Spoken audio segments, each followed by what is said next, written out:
Bonjour à tous et bienvenue sur boursicoté.com pour cette nouvelle analyse technique Forex et matières premières avec une paire de devises euro-dollar qui continue à évoluer dans ce range 1,17, 1,19. On est venu ici quasiment au contact de la zone des 1,17. On a marqué un petit contact ici avec la bande de Bollinger inférieure avant de commencer à rebondir. Un rebond sans réelle conséquence. Il semblerait que l'on change ici le mouvement très court terme pour un mouvement haussier après justement le quasi-contact avec cette zone des 1,17. Donc on poursuit ici avec cette neutralisation horizontale de la dynamique avec malgré tout une préférence plutôt haussière, hein, vu qu'on voit ici cette forte dynamique qui n'a quasiment pas été retracée à part par ce mouvement neutre.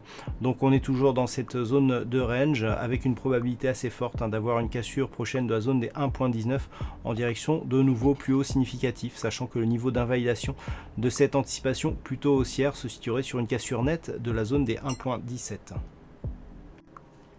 Sur le câble, la configuration est assez similaire puisque l'on évolue dans un range ici qui est limité donc sur sa partie supérieure par la zone des 1.3160. Alors on avait une zone de support ici sur la zone des 1.2960, mais c'est plutôt le premier retracement de Fibonacci à 23,6% qui agit comme support. J'attirais votre attention sur cet élément hier. On peut remarquer qu'aujourd'hui les cours sont revenus ici sur cette zone et on continue à rebondir sur ceux-ci, sauf que on a beaucoup moins d'amplitude. Donc attention, une rupture ici donnerait un premier objectif de poursuite en direction des 1,2960 puis 1,2920 pour le second retracement de Fibonacci à 38,2%. Un petit peu comme sur l'euro-dollar, on est dans une neutralisation de la dynamique mais qui laisse la porte ouverte à une poursuite du mouvement haussier qui serait validé en cas de rupture haussière et forte de la zone des 1,3160. Sur l'or, j'ai attiré votre attention hier sur un possible retour ici sur la zone des 1885 $ l'once. Alors cette zone, elle a été touchée, elle a été attaquée, on a même enfoncé de quelques dizaines de points.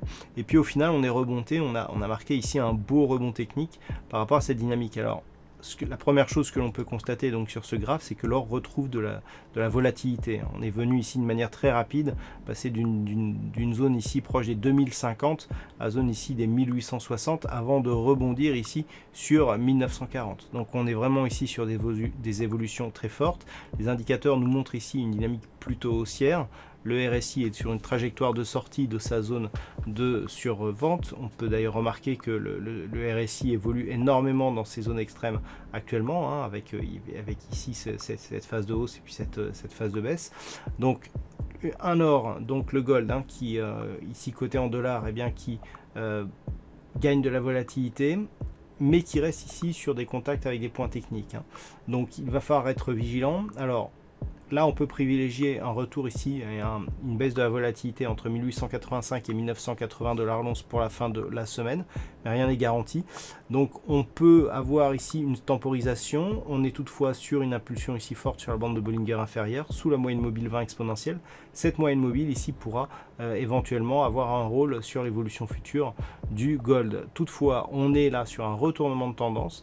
La rupture ici de la zone des 1885, eh bien, a fait passer la loi de Dow dans une dynamique baissière, puisque quel que soit le point bas significatif que l'on prend ici dans cette dynamique, eh bien, on est en dessous. Donc impulsion baissière ici qui a marqué un nouveau point bas significatif de tendance court terme. Petit rebond technique sous la moyenne mobile 20 exponentielle, ça reste baissier. En cas de rupture ici de cette zone des 1885 $ l'once, l'objectif serait un retour sur la zone des 1790 $ l'once pour l'or. Et puis on termine avec le pétrole WTI. J'attirais votre attention sur le fait que les tests sur cette zone des 42,50 $ le baril se multipliaient récemment. Il semblerait que l'on soit en train de casser ici ce niveau. Alors on a une zone tampon ici entre 42,50 et 43 $ le baril, à l'image de cette bougie ici que nous avons eue très récemment. On verra ici si cette cassure tient. On a ici une autre résistance qui va être intéressante à surveiller, ici proche des 43,50 $ le baril. C'est sur ce niveau que s'est arrêté ici cette impulsion haussière. Donc on l'avait pressenti qu'il y avait quelque chose ici qui se tramait. Si la rupture ici des 42,50 était confirmée comme valide, eh bien nous aurions un prochain objectif d'évolution qui d'un point de vue court moyen terme se situe ici sur la zone des 51 $ le baril. Niveau d'invalidation de cette anticipation haussière ici sur ce point bas significatif proche des 41 $ le baril. Voilà donc ce que l'on peut dire sur cette analyse technique Forex et matières premières. Passez une bonne soirée, on se retrouve dès demain pour d'autres analyses techniques, toujours sur le site boursicoté.com.